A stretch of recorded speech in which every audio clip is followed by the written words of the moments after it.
Worldwide parent coach and conscious educator Sue DeCaro is on a mission to revitalize the joy in parenting. Welcome to Conscious Parents, Thriving Kids, a podcast designed to help parents all over the world create deeper connections with themselves and their children while overcoming life's daily parenting challenges. Listen in if you want to bring more laughter, love, and enjoyment to your home life. Welcome to Conscious Parents, Thriving Kids, a place for all things parenting. I am your host, Sue DeCaro. Let's talk a little bit about discipline. Discipline is a topic that comes up in my practice all the time. Parents are always asking me, what is the best way to teach or discipline their children? And discipline can have two forms. One form is really to enforce compliance, to coerce, manipulate, or direct our children to behave in the way in which we expect. So it's an authoritarian form of parenting. And usually we use some external control to punish.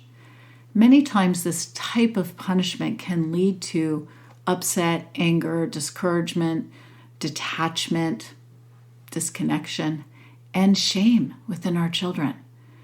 Perhaps there's something that prevented them from behaving in the right way or the way we expected, and we never actually got to the root of the issue. But from a surface standpoint, we took care of the behavior by punishing it.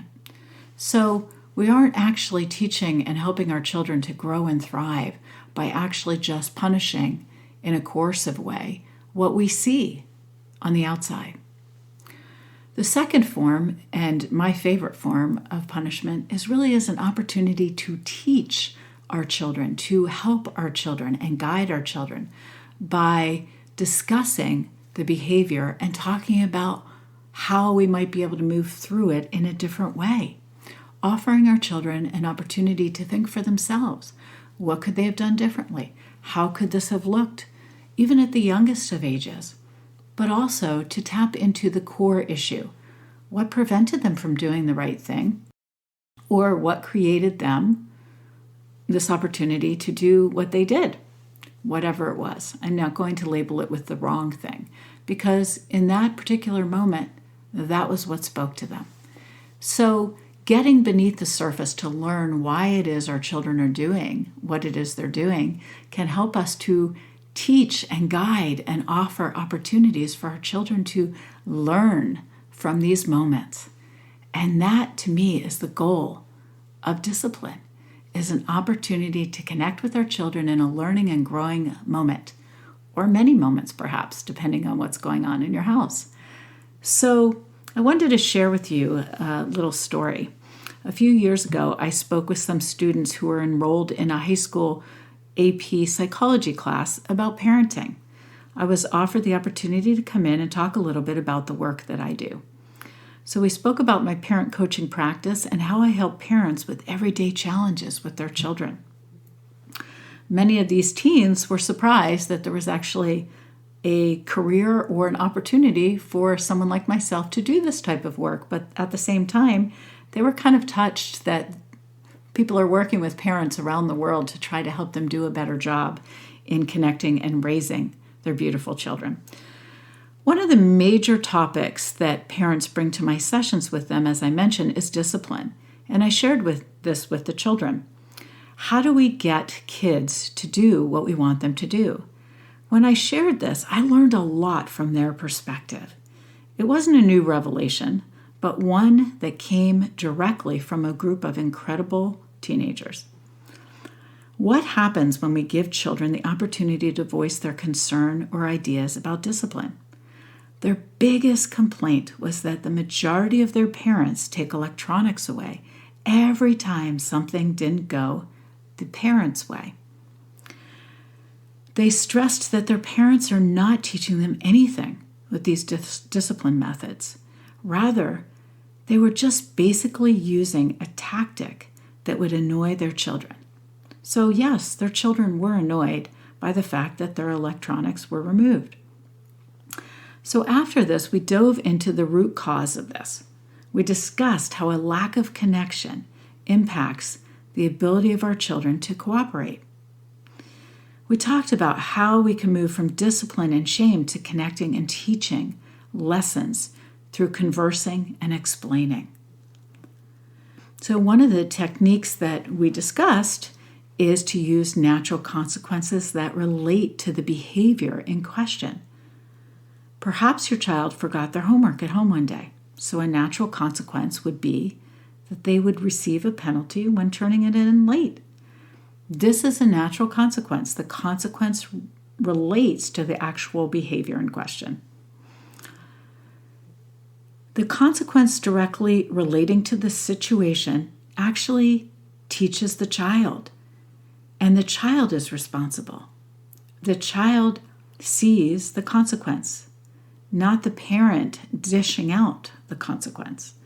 So another example might be a child who arrived home late after curfew.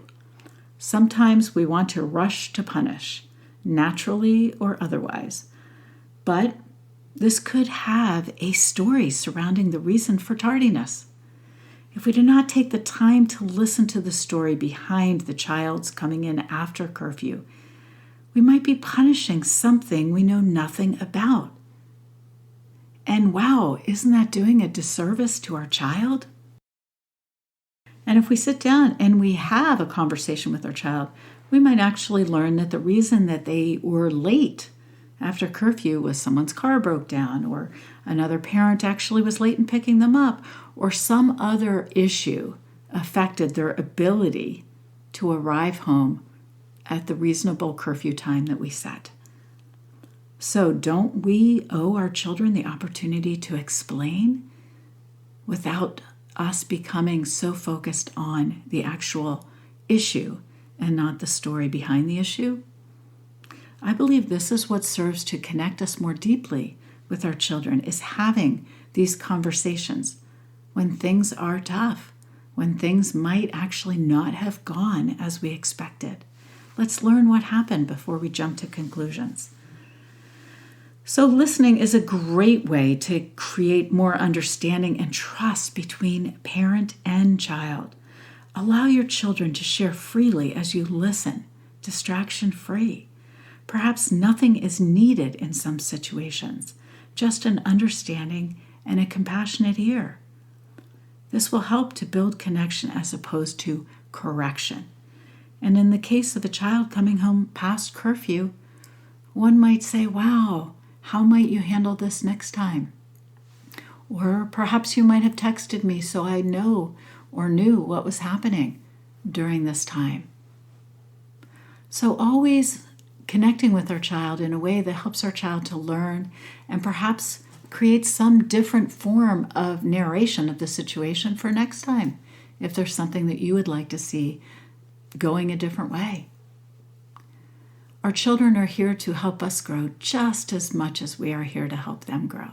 And this is an opportunity to step back and work with our children in a way that natural consequences take shape, and that we offer our children opportunities to explain as opposed to immediately rushing to want to punish or coerce so the behavior falls in line with our expectations. It's not always going to fall in line with our expectations, but working with our children together with connection, with opportunity to listen and engage, will give the best possible outcome in learning and growing and moving forward together.